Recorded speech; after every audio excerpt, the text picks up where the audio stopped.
वो ठीक है ना? Actually anything serious? हाँ, उनकी हालत बहुत सीरियस है। लगातार शराब पीने के कारण उनका लीवर खराब हो चुका है और अब शराब की एक बूंद भी उनके लिए जानलेवा साबित हो सकती है। वैसे आप लोग उन्हें शराब पीने से मना क्यों नहीं करते? उन्होंने हर तरीके से कोशिश की डॉक्टर साहब, वो उनको डांटा, उनको प्यार से समझाया, इमोशनली ब्लैकमेल किया, लेकिन वो मानते ही नहीं। हम क्या करें आप बताइए। अब उनकी शराब छुड़ाने का और उनकी जान बचाने का एक ही तरीका है। क्या? Rehabilitation centre. वो कौन सी दवा है? ये कोई दवाई नहीं है, बल्कि ये एक ऐसी जगह है जहाँ पर दवाइयों के द्वारा शराब छुड़ाई जाती है। वहाँ सिर्फ दवाई ही नहीं दी जाती, बल्कि लेक्चर्स भी दिए जाते हैं। पेशेंट के शरीर के साथ साथ मन और दिमाग पर भी इलाज किया जाता है और वहाँ शराब पीने की आदत जड़ से मिटाने की कोशिश की जाती है। और जब मरीज शराब पीना छोड़ देते हैं तो उन्हें घर भेज दिया जाता है। डॉक्टर साहब, लेकिन इस प्रोसेस में कितना वक्त जाएगा? देखिए, हम एग्जैक्ट तो नहीं बता सकते, लेकिन 6 महीने भी लग सकते हैं या फिर सालों लग सकते हैं। ये पेशेंट की विल पावर पे डिपेंड करता है। वैसे पुणे में एक रिहैब सेंटर है, अगर आप लोग चाहें तो दामोदर जी को वहां भेज सकते हैं और मैं वहां के हेड से बात कर सकता हूँ। नहीं डॉक्टर साहब, अगर यही तरीका है तो हम तैयार हैं। ठीक है, आइए हम बाकी फॉर्मेलिटीज पूरी कर लेते हैं। हाँ चलिए।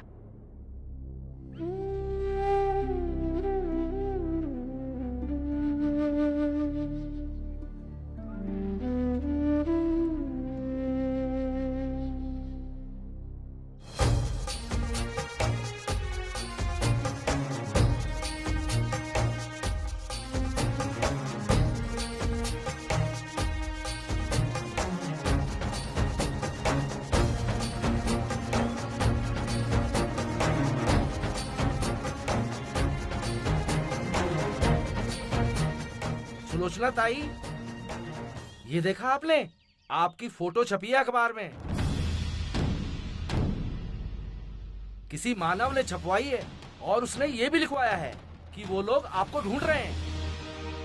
आपको आपके घर वाले इतना प्यार करते हैं, फिर भी आप यहाँ।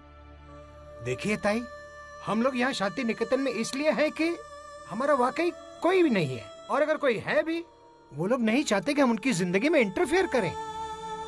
और फिर आपके परिवार वाले तो आपसे प्यार करते हैं, फिर भी आप यहाँ।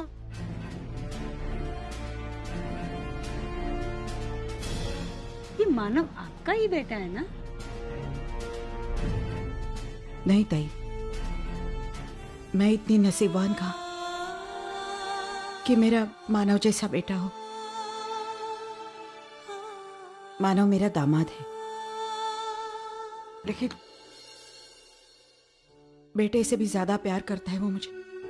सच कहूं तो उसने मेरे लिए जो किया है ना, उतना तो मेरे बेटे ने भी मेरे लिए नहीं किया। अब देखिए ना, बेटे ने मुझे घर से बाहर निकाल दिया और दामाद अपनी पूरी ताकत लगा रहा है मुझे ढूंढने के लिए। उसके लिए मैं अर्चना की मां नहीं हूं, उसकी मां हूं।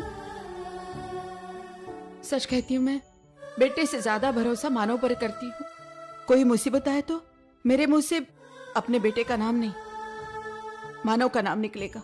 तो फिर आप उनके घर क्यों नहीं चली जाती? या फिर वो लोग भी आपके साथ? नहीं नहीं, वो लोग तो बहुत भले हैं, बहुत अच्छे हैं। वो मेरे साथ ऐसा कभी नहीं कर सकते, लेकिन मैं उनके घर नहीं जाना चाहती। लेकिन क्यों? बेटी का ससुराल है, समाज क्या कहेगा शर्मा जी। और रीत भी यही है, परंपरा भी यही है।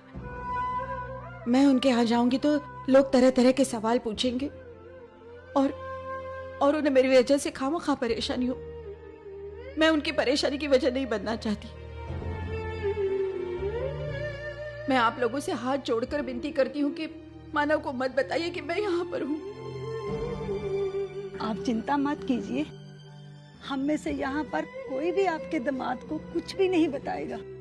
जब तक चाहे आप हमारे साथ यहाँ पर रह सकती हैं।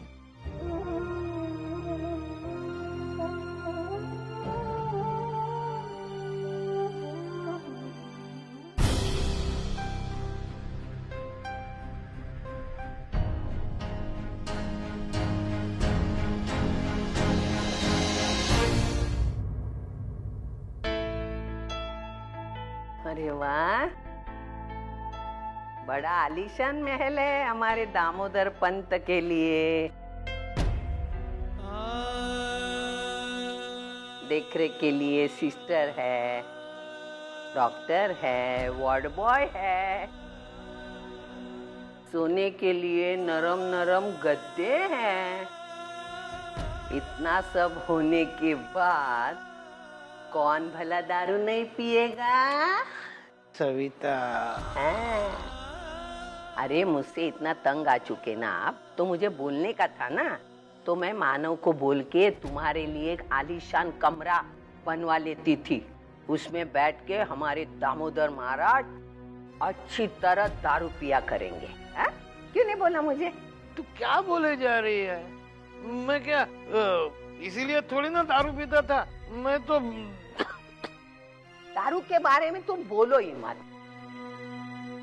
अभी अभी डॉक्टर ने मुझे बताया दारू के कितने फायदे हैं। नंबर 1, लीवर खराब होता है। नंबर 2, ज्यादा दारू पीने से लीवर सड़ने लगता है, अपना काम करना बंद कर देता है, फिर तुम्हारी कमजोरी बढ़ती है, बाल झड़ जाते हैं और हाँ, खांसते खांसते तुम्हारे फेफड़े बाहर निकल आते हैं। इतने सब फायदे होने के बाद कौन नहीं दारू पिएगा? तू मेरी बीवी है या दुश्मन? इस अवस्था में मेरी सेवा करने के बजाय तू मुझे ताने मारे जा रही हो। ताने में जानबूझ के नहीं मार रही हूँ। मैं रोज रोज जो ताने मारती थी, मेरा मतलब ऐसा सोचना था कि ये ताने सुनने के बाद दामोदर महाराज दारू पीना बंद करेंगे, लेकिन नहीं। हमारे दामोदर महाराज है हम नहीं सुधरेंगे प्रोडक्शन के इंचार्ज। वो सुधरते नहीं। मतलब मेरा दामू है ना, दामू की बाल कैसी है, कितनी उसको सीधी करो, फिर जाके वो टेढ़ी की टेढ़ी।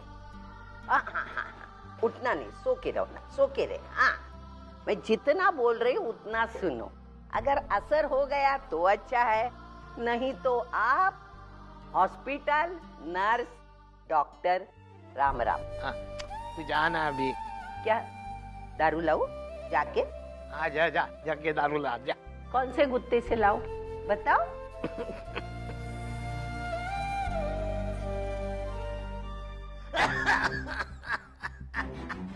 कितनी बोलती थी लेकिन सुना नहीं। दारू पीना आज दिन ब दिन बढ़ते ही जाता था तुम्हारा। हाँ, मेरे से डरते थे तो अच्छा होता था।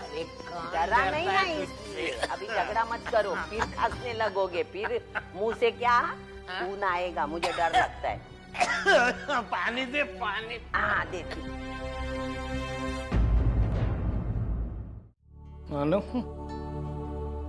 गला बहुत सूख गया है, थोड़ी सी।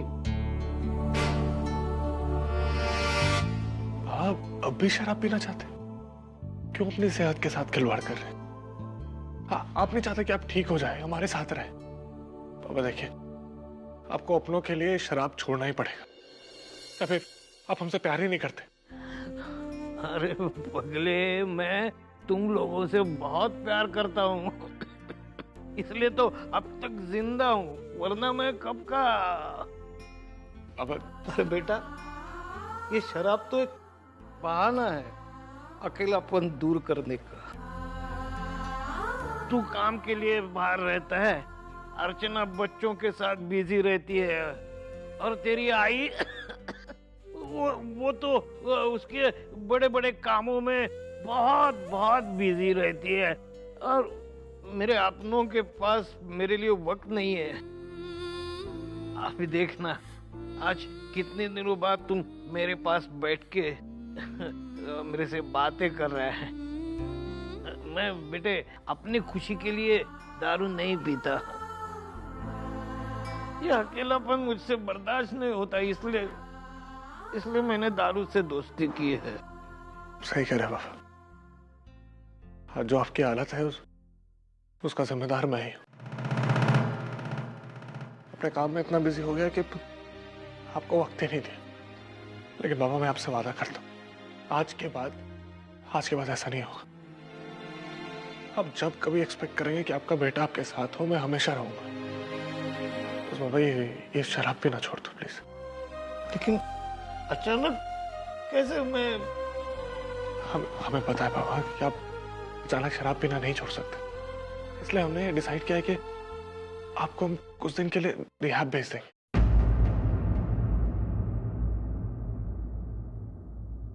क्यों मुझे अपने आप से दूर कर रहा है? तू तो काम में रहता है, लेकिन कम से कम घर में जब होता है तब मेरी नजरों के सामने तो होता है ना। तो रिहैब सेंटर में भेजकर तो मेरा ये सुख भी छीन रहा है। बाबा, हम आपको अपने आप से बिल्कुल दूर नहीं करना चाहते, बल्कि हम ये चाहते कि आप जल्द से जल्द ठीक हो जाएं और हमारे साथ रहें। लेकिन इसके लिए आपको वहां जाना पड़ेगा ना बाबा। आप जाएंगे ना? अब तुम लोगों ने ठान ही लिए तो मुझे क्यों पूछ रहे हो? ठीक है, जैसा तुम्हें सही लगे वैसा करो। मैं जाऊंगा तुम लोगों से दूर, मैं जाऊंगा।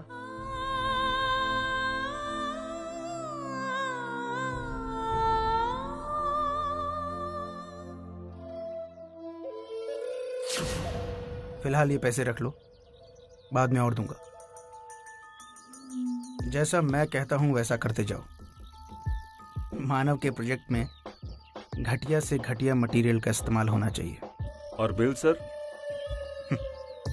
Bill obviously high class material का ही बनेगा। ओके। जब तुमको इतने पैसे दे रहा हूं तो ये पैसे कहीं ना कहीं से तो वसूल करूंगा ही। ये पैसे मैं कंपनी के अकाउंट से वसूल करूंगा। हाँ, लेकिन एक बात का ख्याल रहे, इस बात की किसी को कानो कान खबर नहीं होनी चाहिए। काम बहुत ही सावधानी से होना चाहिए। लेकिन सर, अगर ये मानव को पता चल गया तो? सावधानी बरतेंगे तो किसी को कानो कान खबर नहीं होगी। जैसा मैं कहता हूँ वैसा करते जाओ। ठीक। आई, बाबा के साथ इतना कुछ हो गया और तू मुझे अब बता रही है? कम से कम एक बार फोन तो कर देती मुझे। अरे फोन करना चाहती थी, लेकिन भागा दौड़ी इतनी थी, रह गया। और सच बताऊं, तेरे बाबा का रूप देखकर तो मैं बहुत डर गई थी। आई तू ना, अच्छा छोड़ तू ये सब बातें। मैं ना अभी किचन का काम निपटा देती हूँ, उसके बाद तेरे साथ मैं अस्पताल चलती हूँ बाबा को देखने के लिए, ठीक है? और सुन, तेरे लिए चाय बनाऊं क्या? चाय भी वो रहने दे, तू पहला काम भी रहने दे, तू पहले तैयार हो। जल्दी तैयार हो जाती हूँ।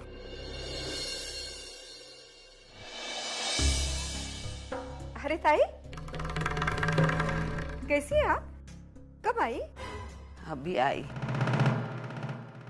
अरे देवा, इसे अभी आना था। अब जरूर उस फोटो वाली बात को लेकर ये मेरी टांग खींचेगी। ताई, आपने वो अखबार पढ़ा? नहीं तो। लो, इतनी बड़ी बात हो गई, आपको खबर तक नहीं? जानबूझकर बात को बड़ा चढ़ाकर बोल रही है चुड़ैल। अरे मैंने पहली बार पढ़ा ना तो मुझे विश्वास ही नहीं हुआ। बाद में जब 10 बार पढ़ा मैंने, तभी जाके विश्वास हुआ मुझे। विश्वास मतलब मैं ताई, आपकी इसमें कोई गलती नहीं है। आप जानबूझकर थोड़े ना ऐसा करेगी। नहीं, मैंने वो पेपर वाले ने तो। फिर भी ताई, ये 50,000 रुपए इनाम बहुत ज्यादा नहीं हुआ? ये क्या बोल रही है? मैंने जो पेपर पढ़ा था उसमें तो इनाम की बात ही नहीं छपी थी। ये सब क्या है? मानव ने सुलोचना के गायब होने की खबर छपवाई है और ऊपर से 50,000 का इनाम भी डिक्लेयर किया है। वही तो। 50,000 रुपया अमाउंट तो तगड़ा है। अगर मैं सुलोचना को ढूंढ निकलता हूं तो ये सब कैसे? मेरा मतलब है कि कहाँ जा सकती हैं सुलोचना आई? अरे मुझसे क्यों पूछता है? तेरे आई से क्यों पूछता है? जाके अपनी बहन से पूछना। ये सब उसका किया धरा है।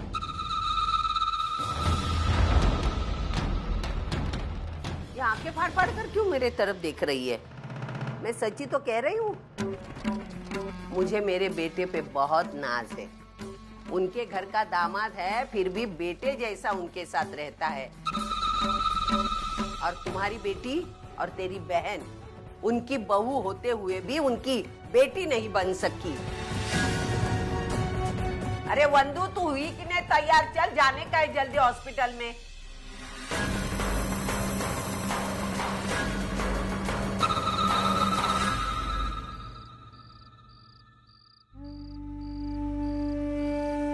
अरे ताई, आप आ गई हॉस्पिटल से? कैसी तबीयत है आपके बेटे की? क्या कह रहे थे डॉक्टर? उसकी तबीयत तो लगातार बिगड़ती ही जा रही है। डॉक्टर ने कहा है 2 दिन के अंदर अंदर ऑपरेशन करवाना ही होगा, वरना वो उसकी जिम्मेदारी नहीं लेंगे। और अगर ऑपरेशन करवाना है तो पूरे पैसे जमा करने होंगे, जो अभी मेरे पास नहीं है।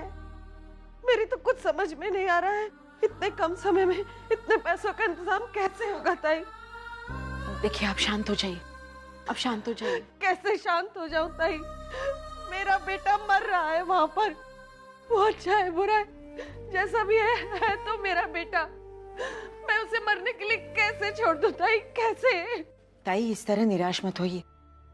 माँ की ममता में बहुत बड़ी कृपा होती है, इतनी कि वो बापा को कृपा करने पर मजबूर कर देती है। मुझे विश्वास है कि बापा आपकी जिंदगी में उम्मीद की किरण जरूर जगाएंगे। आप चिंता मत कीजिए। आपने सुबह से कुछ खाया नहीं है, मैं आपके लिए खाना लेकर आती हूँ।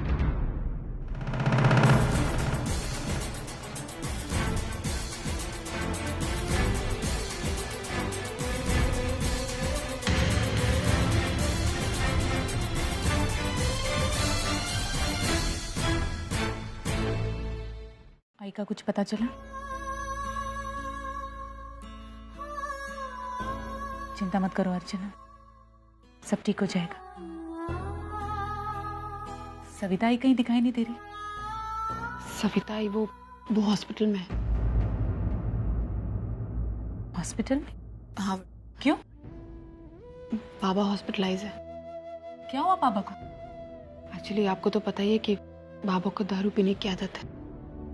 हमेशा से उनकी तबीयत तो खराब रहती थी, इस बार कुछ ज्यादा ही बिगड़ गई। लेकिन उनके हार्ट और लिवर में बहुत सारी प्रॉब्लम्स हो गई। पता नहीं आशना जी सब क्या हो रहा है। एक तरफ आई का टेंशन, दूसरी तरफ बाबा। ना आई को ठीक से ढूंढ पा रहे, ना बाबा की तरफ ध्यान दे पा रहे। और बच्चे, उनको तो, उन बेचारों के तो इतने हाल हो रहे हैं ना कि पता नहीं। हिम्मत मत हारो अर्चना, अगर तुम हिम्मत हार जाओगी तो मानव का क्या होगा? तुम्हें स्ट्रांग रहकर उसे सपोर्ट करना है।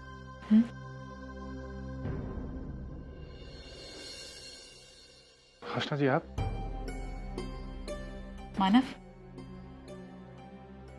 आप लोग बैठिए, मैं चाय लेकर आती।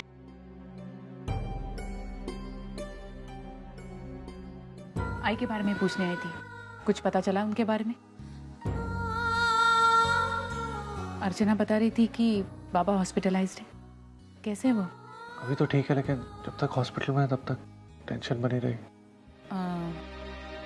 मानव, पता नहीं ये सब इस वक्त कहना ठीक होगा या नहीं, लेकिन मेरे पास और कोई ऑप्शन नहीं है। एक्चुअली बात यह है कि पिछले कुछ दिनों से काम पर से तुम्हारा ध्यान थोड़ा हटता नजर आ रहा है। मानो मैं समझ रही हूँ तुम किस दौर से गुजर रहे हो। इनफैक्ट मैं खुद तुम्हारी मदद करना चाहती हूँ, लेकिन यू नो डीके, काम के मामले में कोई भी चीज़ उनके लिए मायने नहीं रखती, यहाँ तक कि उनकी फैमिली भी नहीं। और मैं नहीं चाहती कि मेहनत कर कर तुम इतने अच्छे पोजीशन पर पहुंचे हो, वो किसी भी वजह से डाउन हो जाए। आशा जी, आप ही बताइए मैं क्या करूं? जब तक आई नहीं मिल जाती, जब तक पापा की तबीयत ठीक नहीं हो जाती, तब तक मैं काम कैसे करूंगा? आज ही अखबार में दिया, अभी तक एक मिनट। हेलो हेलो, मैं मानव देशमुख से बात कर सकती हूँ? हाँ बोल रहा हूँ। आप कौन? मुझे आपको सुलोचना जी के बारे में कुछ इन्फॉर्मेशन देनी है।